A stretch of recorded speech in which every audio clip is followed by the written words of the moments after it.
right now on 5 on your side at 10. A quick warm-up will bring wet, windy weather to the bi-state region when you'll see the heaviest rain. Plus, Will Smith shock. A viral meme shows celebrities' stunned faces. We verify if these reactions are real. But first, Albert lifts it out to deep left field. He's done it! Albert Pujols comes back to the Cardinals. They believe, that I can still play this game, and they believe that I can help this organization to win a championship. The role number 5 will play, and the race to get him ready. Albert, Yachty, and Waino, the band is getting back together. Good evening, I'm Ann Allred. And I'm Mike Bush. 10 years ago, he broke our hearts when he was traded. He traded those birds on the bat for a halo. But that's all forgotten now, and we have team coverage of Pujols' return to the Cardinals. We start with sports director Frank Cusimano. Frank? Well, Mike, there can't be a better baseball story in the world than this one. It doesn't matter that he's 42 and he may clog up all the base paths. It doesn't matter that he's not the same. Albert Pujols is a legendary player. St. Louis is the place where the legend grew, and we will get to see the final lap. The baseball gods are paying attention. Pujols arrived in Jupiter today in the second inning against the Cardinals-Astros game, and most everybody had to stop and watch just to make sure it was really him. He says he's been hitting 3 to 5 times a week, and he looks like he's in good shape. After the game, he addressed the media. This is it for me. This is my last run. So, I don't know. I might get pumped up and play winter ball, but this is probably the last uniform that I will wear in the big leagues. I think hopefully we can do it this year, and raise that championship trophy and just be something that it'll be really special for us, The contract is $2.5 million. Pujols will DH predominantly against left-handed pitching. Last year, he crushed them with an OPS of over 900. But on opening day, I think even if the Pirates are throwing a right-handed pitcher, you got to start him. Yachty, Waino, and Albert together once again. I guess what this means by getting Albert Pujols is they put their youth movement on hold just a little bit, because they were thinking maybe Gorman and Yepes would fill this spot. And in the Cardinals' defense is those two haven't hit. And the fact that Albert was looking for a job this late, and the fact that there is a DH in the National League, just all the stars aligned for this special moment. But he'll mostly hit against left-handed pitchers. Yes. Right. All right. Yep. Thanks, Frank. Just hours after the news of Pujols' return, new digital billboards went live. This one on I-64 near Jefferson reads, "He's back." During his days in St. Louis, Albert was obviously a fan favorite for far more than his work on the field. 5 on your side's Holden Kurwicki joins us now from Westport Plaza, where it's like Albert never left. Holden? Well, that's exactly right. And now if you walk down the street to the ballpark, of course, you can find the statues to the greats like Stan the Man, Dizzy Dean, and of course, Ozzie. But the only place you're going to find one for Albert at this point is out here in Westport Plaza, where many people are ready to put him in the Hall of Fame for his humanitarian work. More than a decade after leaving town and heading west, Albert Pujols is returning to the place he became a prince. It's going to be like growing up, going to the stadium when I was young with the family, and just remembering all those good memories. Just great, just seeing him being able to knock stuff out of the park, just playing the field, great. And he's all around great dude, does a lot of stuff in the community, so great to see him back in St. Louis. But in some way, it's like Albert and his family never left. The Pujols Family Foundation has always been here in St. Louis. Albert and his wife, Deidre, created the Pujols Family Foundation in 2005 to promote awareness, provide hope, and meet the needs of children and families living with Down syndrome. There is a light that comes on in Albert when he's around these kids, and it's just, it's very authentic. Todd Perry, president of the Pujols Family Foundation, estimates they have raised more than $20 million for their cause. He never left for us because he's always around our program. However, the hardest part was fitting in events like the Home Run Derby and Pujols Prom around Albert's offseason. Having him back here in St. Louis this year, it's going to really our families are just over the moon because it's going to give them more access to him and him more access to our families. That's why Cardinals fans can't wait for Albert's next act on and off the field. He's saying it's his last year, so gonna get a lot of big moments from him. I'm really excited. I'm sure all the fans are pumped. Now, if you'd like more information on the Pujols Family Foundation and how your family can get involved, go to KSTK.com and click on the link to this story. You can find it under the As Seen on TV tab. The Pujols Family Foundation has hundreds of events all throughout the year. Reporting live at Westport Plaza, Holden Kerwicki, 5 on your side. And Cardinals fans are already rushing to buy Pujols jerseys and tickets to see him play. Fans showed up to the Busch Stadium box office and team store today. We were expecting large crowds the first homestand anyway, but I think now you're going to see it a little bit larger than even what we were expecting. I think it's going to be fun seeing the fans in red filling up the ballpark. So for opening day, the cheapest ticket right now on StubHub is more than $100, and that is for standing room only. Plans will move forward for a major renovation of St. Louis's Powell Hall, which paves the way for a new and modern experience when you go to hear the St. Louis Symphony. But tonight's decision was met with some opposition, and 5 on your side's Brent Solomon is here to explain. Brent? Hey there, guys. Some 20 people signed up to speak before the city's Preservation Board today. Even board members acknowledge that type of interest in a design proposal is rare. Many of those speaking out are concerned that expansion would erase history. Champagne-colored exteriors, curved brick walls, glow-at-night windows, and outdoor seating.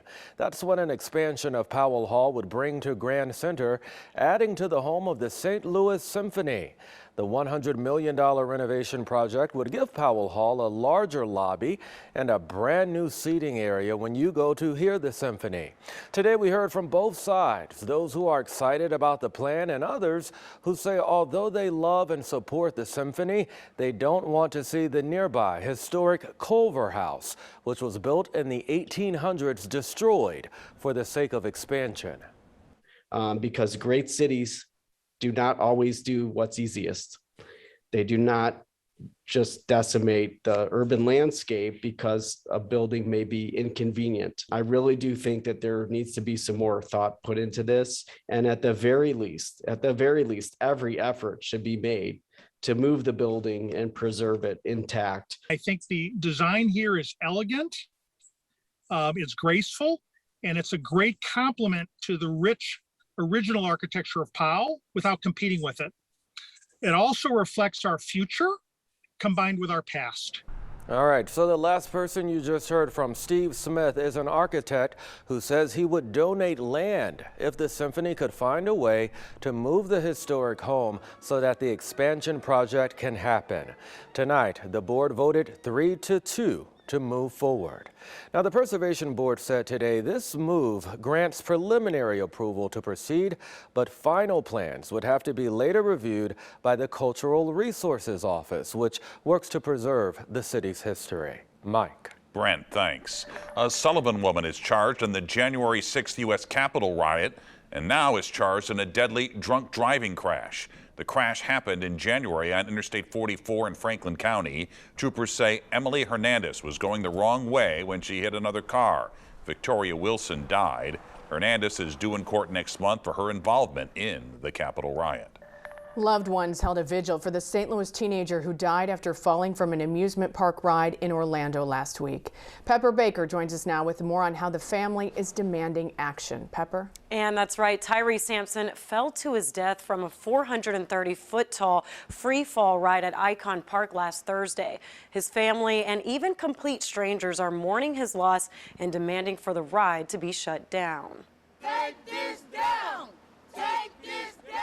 Over the last week, Sampson's family and supporters protested outside of Icon Park in Orlando, demanding for the ride that killed him to be taken down.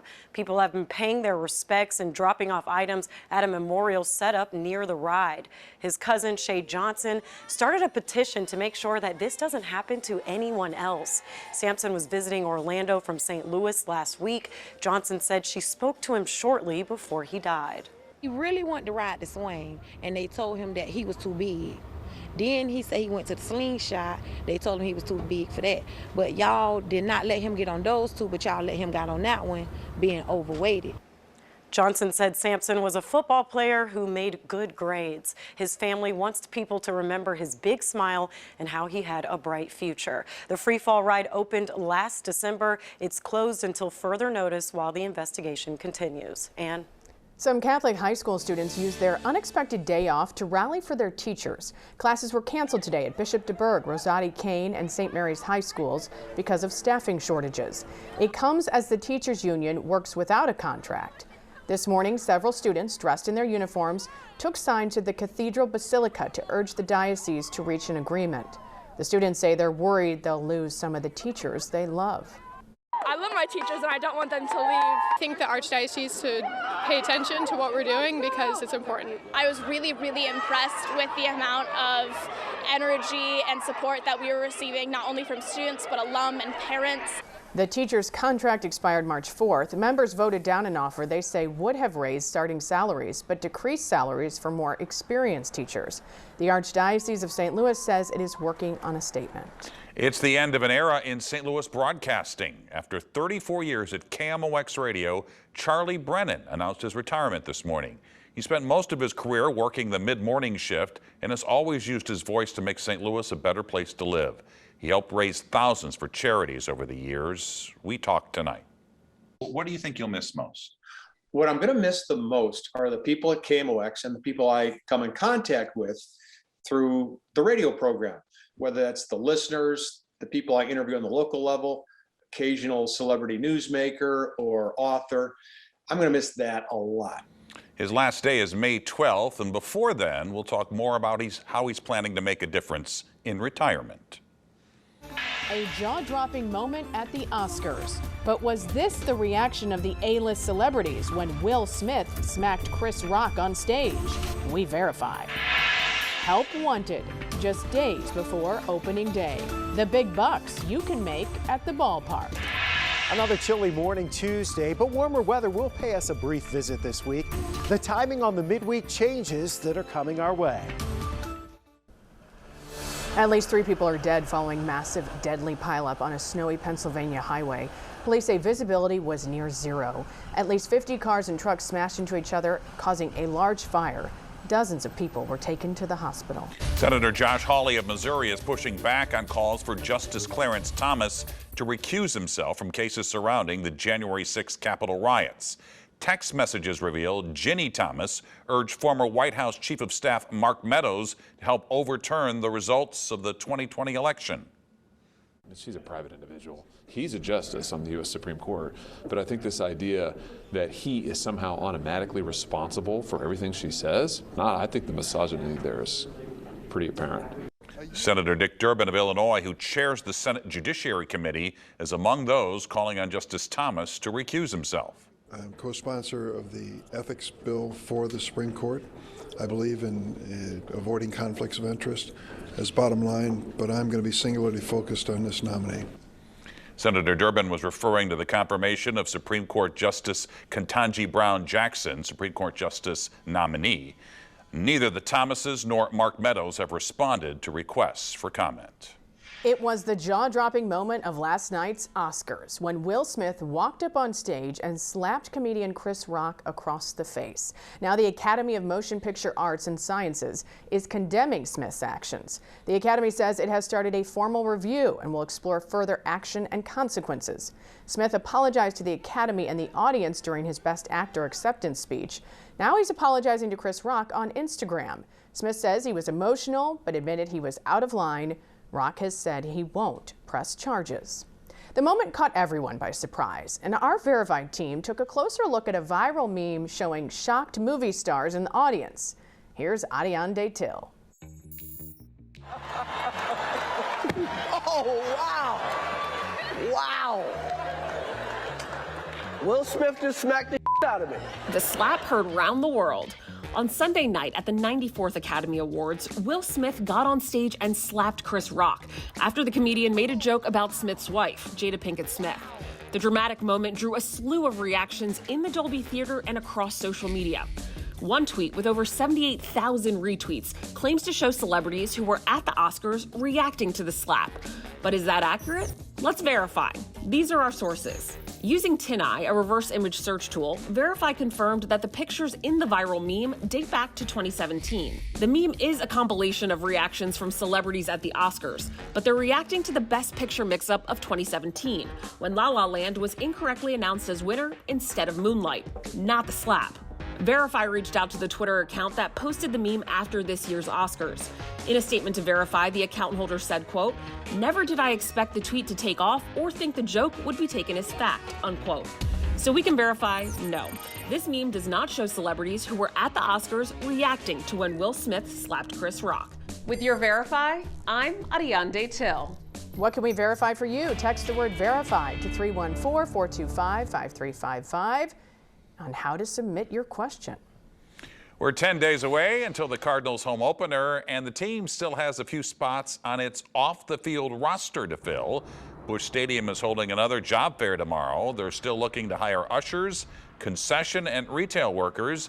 These are part-time game day jobs that pay up to $30 an hour after tips. So who should apply? We're looking for anybody that just wants to have fun with the fans. This is a great experience to get to mingle with the best fans in baseball and get to witness the game and all the fun that happens here at Busch Stadium. The Busch Stadium Job Fair is from 10 until 2 tomorrow. All you need to do is show up at the Delaware North Sports Service entrance located next to Gate 6, and they're hiring on the spot. Let's get to Chief Meteorologist Scott Connell. Quick warm-up, Scott, but of course, classic spring, a little warmer weather, and you get some rain. Yeah, thunderstorms in this case. It's going to happen for us as we work our way on into Wednesday. But this evening, we were treated to at least a touch of a sunset.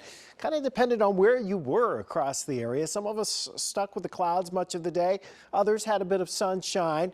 And we still have some clouds around. Last couple of days have been pretty chilly. We peaked at 59 for the high on Friday. Saturday, of course, it was a gusty breeze. The wind settled some yesterday. It hasn't been as windy today, but both yesterday and today, clouds were across the bi-state region, and that held us in the upper 40s, just shy of 50 degrees. We're still at 45 tonight.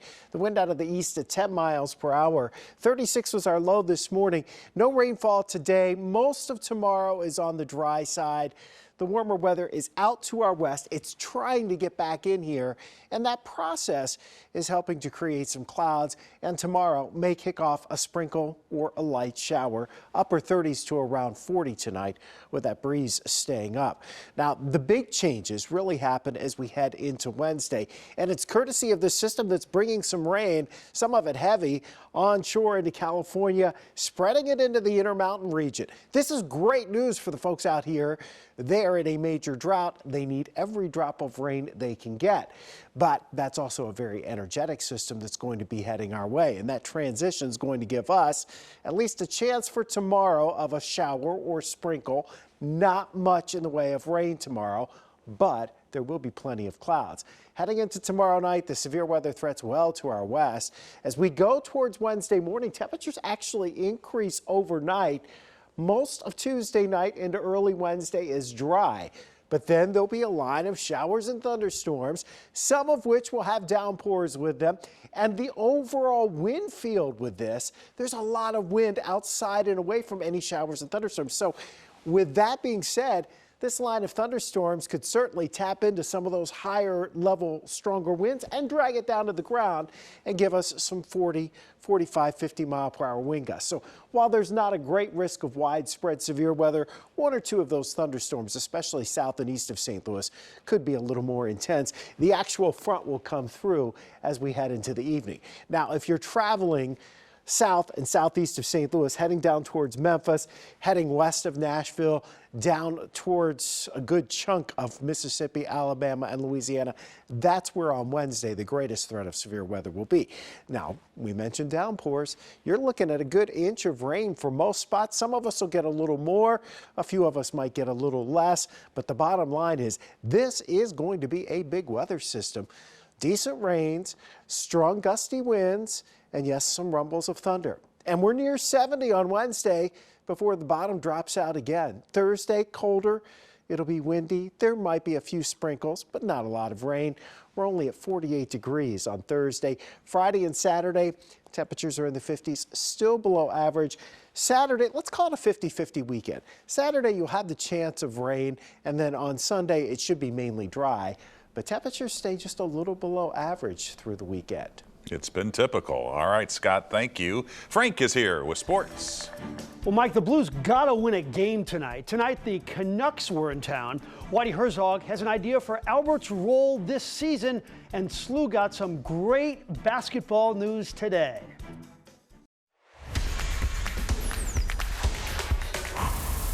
Albert Pujols, I love you, man. You're one of the greatest to ever play this game, and I hope you get to go out the right way. And I'm just a huge fan, and I hope you hear this one day because you're my favorite player. Thank you. Now they are teammates. Imagine what it will be like for Nolan to play with his hero, or for Yachty to play with his big brother again, or for the town to see Albert Pujols in a Cardinal uniform one more time. Something most of us thought was impossible is now a reality. The pitch. Swing and hello, 4th of July. We have been reliving all of his great moments. That blast from 20 years ago came directly after Kerry Wood knocked him down. He says he's been hitting 3 to 5 times a week, so Albert will be ready to go even with a limited camp. And Whitey Herzog knows what he would have him do. The game, yes, that gets your legs in shape and all that. But I think I know what I need to do, and that start from the cage to the batting practice and the things that I need to do in the field with my ground ball, whatever it is. If you do DH him and he gets on base, he's going to clog the bases. You might want to put in a pinch runner if it's a 6th inning and a tight ball game. But if you keep him on the bench, where they bring in a left-hand pitcher, and all of a sudden you got a situation with the bases loaded and 1 out in a 1-1 ball game, I would have Albert up there because he can still rip left-hand pitching pretty good. Albert returned on a day that Adam Wainwright started and threw 5 innings. He gave up 2 home runs, but made a nifty play on the 1-6-3 double play. And this was good to see. Jordan Hicks returning to the mound. He struck out 2, hit 99 on the gun in a scoreless inning. The Astros win 2-1, but a healthy Hicks is a bigger win for the Cardinals. Albert left town on a bitter note, let's be honest. And we thought the same would be happening with Vladimir Tarasenko in the fall. Instead, Tarasenko stayed, and Tarasenko has scored. Vancouver in town tonight. Early first period, the Blues are usually quiet here. Tarasenko throws it on net, and Marco Scandella gets his 2nd goal of the year. Then the Blues on the power play. Great poke check by Ivan Barbashev. It's a 2-on-1. David Perron will get his 23rd and his 12th of the month. Third period, Tarasenko will shoot once and then twice, his 22nd goal of the season. Later, he will add an empty netter, his 500th point as a Blue, joining Brett Hull, Brian Sutter, Bernie Fedorko, and Gary Unger, the 500-point club. Blues win 4-1, crowd loving Vladdy. That's a great accomplishment. Like I said, he's been a very good player for quite a while, and he's continuing to be a good player. I think he's actually, a more well-rounded player than when I first got here. Albert Pujols will not be the only great athlete returning for one more season in St. Louis. Javante Perkins has decided he wants one more season in a Billiken uniform, and he is an exquisite talent. Last season, the Miller Career Academy grad scored more points in the Atlantic 10 than any Billiken in history. He was going to explode this season until an ACL injury ended his year. Travis Ford felt he could have averaged in the mid-20s. Perkins could have pursued a professional career, but his thirst has not yet been quenched with the Billikens, so why come back? I just feel a lot of support here, I feel support. I feel like, they want me to come back and play here. So, and it's my hometown, so it's like, why not give it one more last year? So all of a sudden, this Billiken recruiting class is great because he's back. All right, Frank, thank you. The St. Louis Cardinals are worthy opponents. The value of the birds on the bat. You may want to update your web browser ASAP. Google is rolling out an emergency update for its Chrome browsers because of a dangerous vulnerability. Microsoft has also issued a patch for Edge users. Samsung's browsers, Amazon Silk, and others could also be affected. The supply chain backlog is easing, and that could mean big bargains for you. Many winter seasonal items have been stuck at ports around the country, and experts say you can expect to see a lot more selection and brands that you don't typically find at the discount stores, especially when it comes to shoes and clothes. Forbes has ranked the St. Louis Cardinals 7th on its list of most valuable Major League Baseball franchises. The team's value rose 9% since last year to $2.45 billion. The Yankees are the most valuable, worth about $6 billion, and that's followed by the Dodgers, Red Sox, Cubs, Giants, and Mets. And of course, all this was before the Albert Pujols signing. And you know, we mentioned earlier that ticket sales are already going up now that Albert Pujols will be wearing the birds on the bat. And everybody's trying to find the jersey. They don't have it, though, at Busch right now. I'm sure they're ordering them. Not yet. But a lot of people still have their Pujols jerseys from 2011 and back. They do. And it's funny because one of the reporters was out there talking to people, and they're like, yeah, but it doesn't fit anymore. I understand that. There you have it. 5 on your side at 10. The Tonight Show starring Jimmy Fallon is next.